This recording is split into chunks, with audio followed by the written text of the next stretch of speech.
Bonjour à tous. Israël construit une zone tampon le long de la frontière avec Gaza, risquant de créer une nouvelle rupture avec les États-Unis. Ce titre à la une du Wall Street Journal.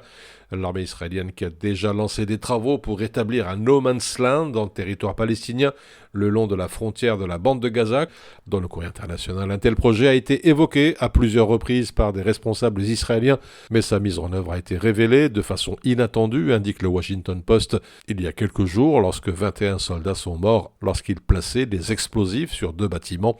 Et puis l'Orient le jour de rappeler que le ministre israélien des Affaires étrangères avait déjà prévenu dès le 18 octobre dernier qu'à la fin de cette guerre, non seulement le Hamas ne sera plus à Gaza, mais le territoire de Gaza diminuera également. Israel Times précise que près de 40% des bâtiments situés dans cette zone tampon de Gaza auraient été démolis.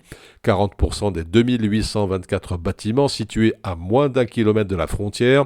Les États-Unis et la France ont déjà exprimé leur opposition à cette zone tampon qui amputerait le territoire gazaoui.